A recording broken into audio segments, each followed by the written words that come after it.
Trump ने दावा किया है कि अमेरिका के सैन्य अभियान ऑपरेशन एपिक फ्यूरी को 1 महीना हो गया और ईरान में अमेरिका की निर्णायक जीत हुई है।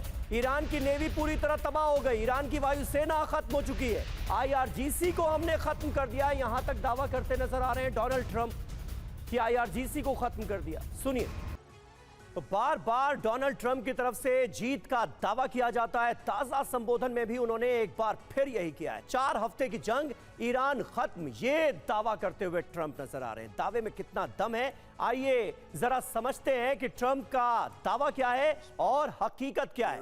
ईरान की नेवी खत्म हो गई है, ये वो दावा कर रहे हैं। सच ये है कि होर्मुज को ईरान की नेवी ने ही बंद किया हुआ है। आज जो ब्लॉकेड यहां पर ईरान ने किया हुआ है, जिसकी वजह से पूरी दुनिया पर असर इसका पड़ रहा है, वहां ईरान की नेवी ही मौजूद है। ईरान की वायुसेना को हमने खत्म कर दिया, यह दावा किया गया। कल ही फैंटम विमान जो हैं वो दिखाए गए थे ईरान की तरफ से ट्रंप के पुराने दावों के जवाब में। और उन्होंने यह भी कह दिया कि IRGC को हमने तबाह कर दिया है, जबकि ईरान से अमेरिकी बेसिस पर हमले लगातार जारी हैं।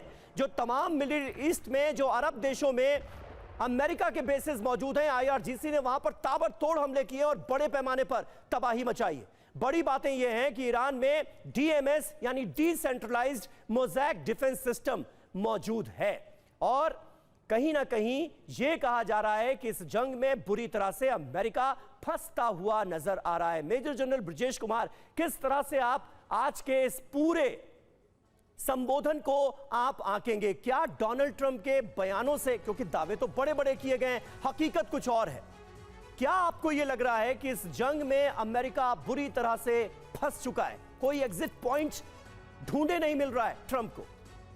समीर, मेरे ख्याल से डोनाल्ड ट्रंप बहुत ही शातिर और होशियार पॉलिटिशियन है। पैतरे भी बदलते रहते हैं, फॉरेन पॉलिसी भी ट्विटर के द्वारा करते हैं। तो जो आज का उनका भाषण था, अगर तो कंसिस्टेंसी देखें उनके ट्वीट्स में, तो कोई खास फर्क नहीं है।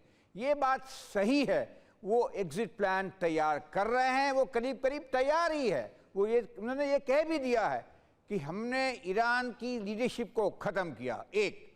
दूसरा, ईरान की डिफेंस फोर्सेस, एयरफोर्स, नेवी को ख़त्म किया, काफ़ी हद तक उसको छीड़ बना दिया है, इनइफेक्टिव बना दिया है। तीसरा, परमाणु जो उनके हथियार थे या बनाने की चेष्टा थी, उसको बंद कर दिया, सही कहा है। और चौथा, जो बहुत ही इंपॉर्टेंट था, जो हम लोगों को सबको असर पड़ रहा है, वो होर्मुज की बात कही। उन्होंने कहा होर्मुज से अमेरिका का कोई रिश्ता ही नहीं है, क्योंकि हम लोग तो तेल एक्सपोर्ट करते हैं। जो देश तेल इंपोर्ट करते हैं होर्मुज स्ट्रेट से, वो उसके भले में, उसके बारे में सोचें, मैं मदद कर सकता हूं, ये उनकी भावना रही है। तो अगर कहते हैं रिजीम चेंज हो गया, परमाणु वेपन्स के बारे में काफ़ी उन्होंने क्षति कर दी है, और तीसरा कि उनका जो मिलिट्री पावर कम कर दिया है, तो जाने की तैयारी कर रहे हैं जी। मगर क्योंकि उन्होंने कहा था कि हमको 1 महीना चाहिए, तो आज अपने इलेक्टोरेट के पास में खड़े हो गए हैं। उन्होंने कहा है हमको 2 से 3 हफ्ते और दीजिए, और एक वार्निंग भी दी है ईरान को कि वरना अगर आप 2-3 महीने के अंदर बातचीत खत्म नहीं होती है, समझौता नहीं होता है, तो और विध्वंस करेंगे। ये भी बताया। एक मैसेज तो बहुत साफ दे दिया है ट्रंप ने कि ये वॉर एक्सटेंड होने वाला है। कितना, अब अलग अलग अनुमान उसमें जरूर है मल्होत्रा सर, लेकिन अब सवाल ये है कि अब लड़ाई आगे बढ़ेगी, ये तय हो सकता है और ज्यादा भयानक हो। इसका ग्लोबल इंपैक्ट क्या होने वाला है? पहले से ही परेशानियां बढ़ी हुई है, पहले से ही एनर्जी क्राइसिस है इस वॉर की वजह से। यहां से आगे ये लड़ाई 1 महीना, 2 महीना, 3 महीना, जितना आगे जाए, कितना इंपैक्ट और कहां तक इंपैक्ट आप देखते हैं? अचल सर जी नमस्कार। नो डेफिनेटली समीर, ये सबसे बड़ा तो एनर्जी सिक्योरिटी है। उसके बाद अगर भारत के नज़रिए से देखा जाए, 1 करोड़ भारतीय जो हैं गल्फ कंट्रीज़ में बसते हैं, और अगर उन्हें वापस लाना पड़ा हिंदुस्तान में, वहाँ से बहुत बड़ी जो हमारी 135 बिलियन डॉलर्स की जो एनुअल रेमिटेंसेस आती है, उसका बहुत बड़ा हिस्सा जो है वो गल्फ से आता है। और हमारे लिए तो एनर्जी सिक्योरिटी, फर्टिलाइज़र्स, रेमिटेंसेस, इन सबको मिला के बहुत ज़्यादा इसका इम्पैक्ट हमारे ऊपर पड़ने वाला है, जबकि हम इस वॉर से दूर दूर तक कहीं भी रिलेटेड नहीं है। और ये सिर्फ हम ही नहीं है, इसका पूरी विश्व की आर्थिक स्थिति के ऊपर जो है उसका असर पड़ेगा, स्टॉक मार्केट्स गिरेंगे, सिविल एविएशन पे पड़ेगा, टूरिज्म पे पड़ेगा, और हर तरह से आप देख लीजिए ये पूरे विश्व की इकोनॉमी को खतरा पहुंचाने वाली बात हो जाएगी।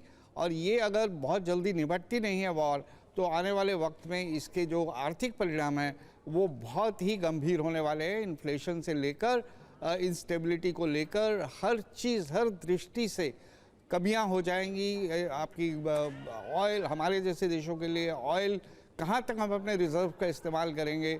ऑयल है, नेचुरल गैस है, एलपीजी है जी। और स्टॉक मार्केट्स हैं।